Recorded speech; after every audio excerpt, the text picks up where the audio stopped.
What if ADHD isn't a flaw in you, but a gap between the skills you've had the chance to develop and the life you're being asked to live? And what if you could start closing that gap today? Research published in 2025 shows ADHD medication is linked with meaningful reductions in serious risks: suicidal behaviour, substance misuse, transport accidents, criminality.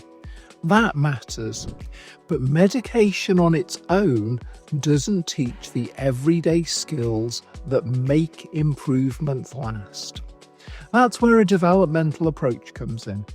For over 20 years, I've worked with more than 1,000 clients, leaders, clinicians, creatives, and people facing really difficult life issues, helping them move beyond labels into real psychological vitality.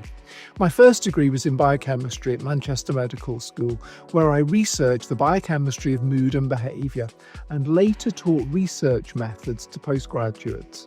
I'm a psychotherapist, executive coach, clinical supervisor, organisational consultant, and award-winning researcher, and creator of the Lifelong Capacities Map. My name's Dr. Tony Weston. If you live with ADHD, work with people who do, or suspect it applies to you, this is for you. We'll cover 3 things. 1, why medication helps and what it doesn't do. 2, how attention and self-regulation skills develop and how a tech-heavy world can derail that. And 3, a practical way to build the exact capacities your life is calling for, with a short guided practice you can use today. The 2025 evidence is encouraging.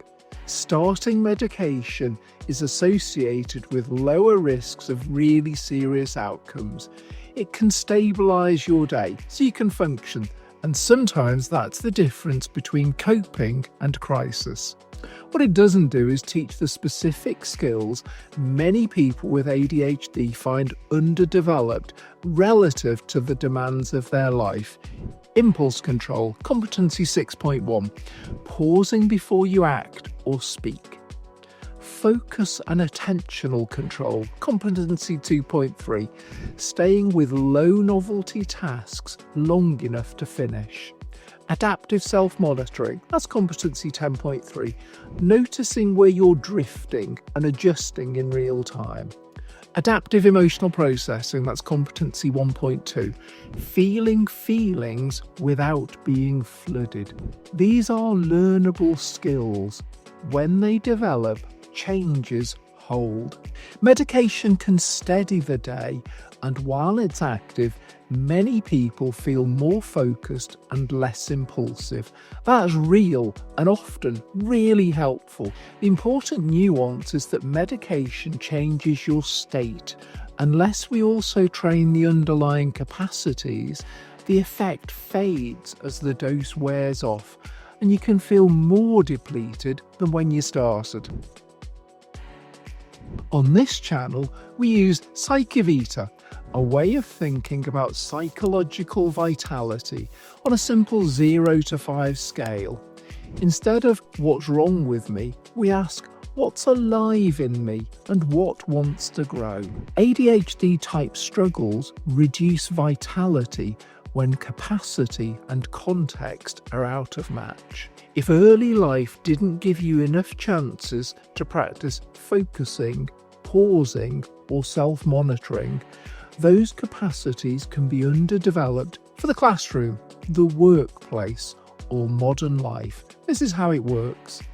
Less practice results in lower level skills, and because skills are at a lower level, this can lead to more avoidance because it's uncomfortable, which leads to even less practice. That's a vicious circle, not because you're broken, but because the environment kept asking for skills that hadn't yet been built to a sufficiently high level. The way forward is to make practice possible again, in tiny, repeatable steps inside the real contexts that matter to you. Neurodiversity is important language. It protects dignity and difference. My addition to this concept is this: different doesn't have to mean fixed. In the Lifelong Capacities Map, every one of us has a profile. Some of our capacities are strong, others are underdeveloped for the settings we're in. We honour the strengths and we develop the capacities your life is currently demanding. That's agency without shame. The map identifies 12 metadomains and 48 competencies, each with 6 behavioural anchors from level 0 to level 5, so you can see growth and progress. We built it by synthesising 3 bodies of evidence. 1. The skills people need to move beyond more than 1,000 psychiatric symptoms across over 160 diagnoses. 2. The competencies behind elite performance in leadership and other high-stakes roles. And 3. Wisdom traditions on how to live well. No two people share the same map signature.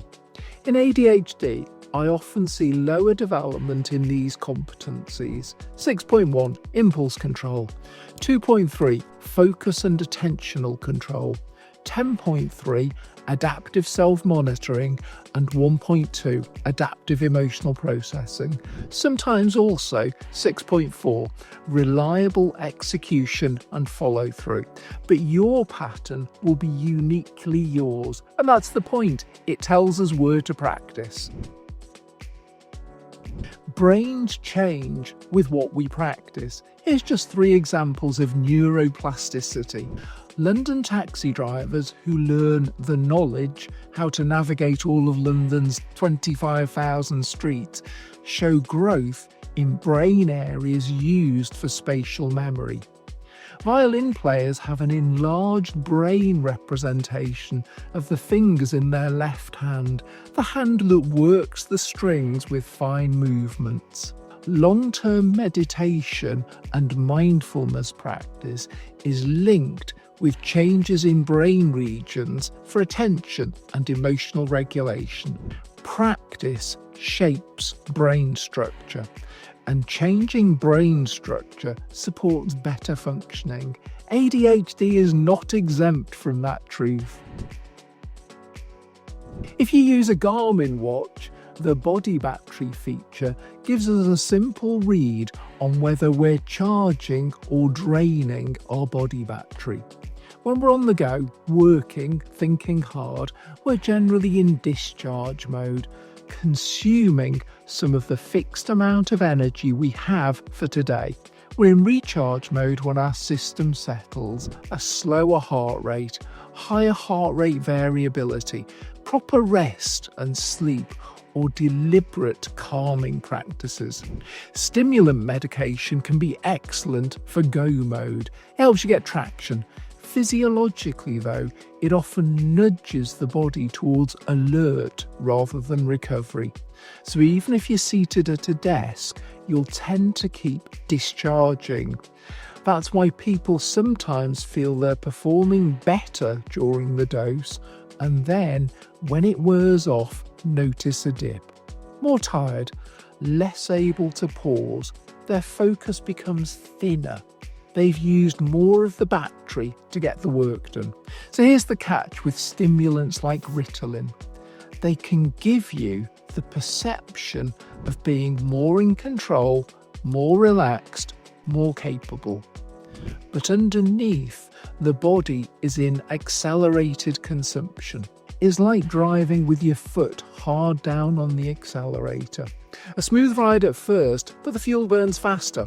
What's actually happening is this.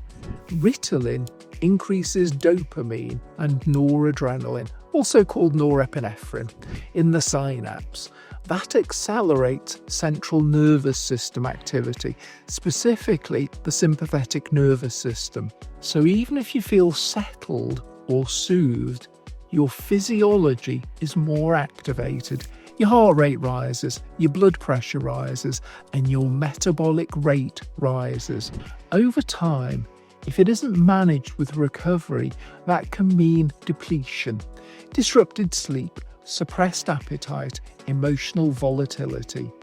In one-to-one sessions with clients, I sometimes describe it this way. If there was a tiger in the corner of this room, we wouldn't be looking at each other. We'd both be locked on that tiger. That's noradrenaline, also called norepinephrine at work, our laser focus on the threat. If the tiger twitched, adrenaline, also called epinephrine, would surge, priming us to run or fight. And if that tiger stayed for hours or days, cortisol would flood our system, keeping us on alert while quietly draining repair and recovery, leaving us depleted and inflamed. Stimulants aren't being released because of a tiger, of course, but they can keep the body in a similar chemistry, sharp, mobilised, productive, and harder to recharge. Which is why the sustainable plan is both and. Use medication if it helps, and pair it with deliberate recharge and recovery practices, such as brief breathing resets, movement, proper sleep routines, and put this along skills practice in the real moments that matter. That way, you get function now, and you're also growing skills you keep when the dose fades. Here's a note on the science. We don't yet have definitive, long-term, head-to-head data comparing lifelong stimulant use with structured skills training in terms of autonomic recovery or brain growth. What we do know is that deliberate practice changes brains, and that pairing medication with skill building and recovery is a common sense, low-risk way to make progress that lasts. Amina is a nurse in her late 20s. Medication helped her concentrate during long shifts. She was grateful for that. She also noticed she came home wired and her body battery was often very low by evening. She wanted to be steady for her patients and present at home. We mapped her current levels: 6.1, impulse control, level 2. When interrupted, she answered quickly and sometimes curtly. 2.3, focus and attentional control, level 2. Her notes drifted once the ward got busy. 10.3, self-monitoring, level 1. She spotted mistakes only after the fact. 1.2, emotional processing, level 2. Feelings pushed down at work, but big emotional waves later at home. 8.4, recovery, level 1. Her rest meant scrolling, her sleep was patchy.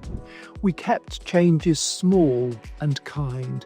One breath before replying to interruptions. That's competency 6.1, impulse control. A 12-minute timer for making notes with her headphones on. When it rang, she finished the sentence and stood up. That's competency 2.3, focus and attentional control. A 2-minute end of shift check. What drifted? What will I change tomorrow?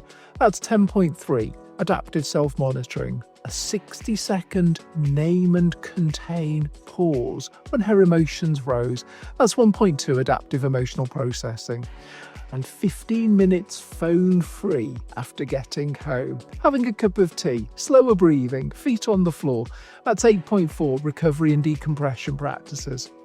3 months later, she wasn't perfect, no one is, but she was steadier, fewer sharp replies, notes finished more often on time, sleep improving, and her watch finally showed genuine recharge most evenings. Medication helped her function. Practice grew the capacities that kept the gains. Our thumbnail for this video shows something simple and human. In one image, a baby and a parent delight in each other. Attention is shared and skills are caught. In the other, The phone gets the attention and the baby looks lost. No blame. Life is busy and tech is everywhere. Attentional control is learned in relationships and everyday rhythms. Part of recovery is protecting moments where attention is given and received. Choose one situation you'd like to handle better. Interrupting colleagues, drifting during admin, losing track in meetings, or getting flooded by feeling. Link it to a competency. 6.1 Impulse control, 2.3 Focus and attentional control, 10.3 Adaptive self-monitoring, or 1.2 Adaptive emotional processing. Now choose one small behaviour you can repeat in that exact context for the next 2 weeks. One breath before you reply. That's developing 6.1 Impulse control. A 10 to 12 minute single task timer. That's 2.3 Focus and attentional control. A 30-second check-in. Where am I? What matters next? Check each hour. That's 10.3 Adaptive self-monitoring. Name it and contain it when feelings rise. That's 1.2 Adaptive emotional processing. Small, specific and repeated. That's how capacity grows. If you're on medication, keep the practice the same. You're training a capacity you'll still have when the dose wears off. I've recorded a PsycheScription for ADHD, attention anchoring, a short practice you can use before a task, between meetings, or whenever your attention scatters. The download is listed below. If you'd like a personalised map profile and plan, book a session with me using the link below. We'll look at your current levels, choose the next practical step and make it fit your real life. This has been educational. This is not medical advice. Please speak with your clinician before starting, stopping or changing any medication.